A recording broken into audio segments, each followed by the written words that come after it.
Hello అండి, ఈరోజు chicken curry చేశాను అనమాట. చాలా టేస్టీగా ఉంది. ఈ ఫుల్ వీడియో నా ఛానల్లో పెట్టాను, చూడండి. అదిరిపోద్ది అనమాట. మీరు కూడా ఒకసారి ట్రై చేయండి. ఫుల్ ప్రాసెస్ అయితే నా ఛానల్లో ఉంది, చూడండి. ప్లీజ్ సబ్స్క్రైబ్ చేయండి, లైక్ చేయండి, షేర్ చేయండి. అందరూ చూస్తున్నారు కానీ లైక్ చేయట్లేదు, షేర్ చేయట్లేదు, కమెంట్ చేయట్లేదు. ప్లీజ్ కమెంట్ చేయండి నా వంటలు అలాగ ఉన్నాయో. ఇప్పుడైతే నేను అన్ని మసాలాలు ఆయిల్లో వేసుకున్నాను. అవి వేగిపోయిన తర్వాత చికెన్ వేసేసి చికెన్ ఒక 5 మినిట్స్ మగ్గించుకున్న తర్వాత సాల్ట్ కూడా వేసేసి ఇంకా మగ్గించుకుంటే అలా వాటర్ వస్తాయండి. ఇంకా అలాగ మగ్గిపోయిన తర్వాత కారం వేసేసుకొని ఉప్పు, కారం, ధనియాల పొడి అన్నీ వేసుకొని మగ్గించుకోవాలి. ఆ తర్వాత గోంగూర వేసుకోవాలన్నమాట.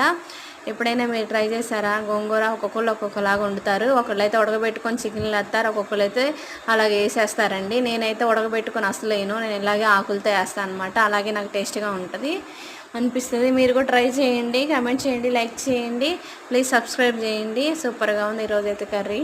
బాయ్.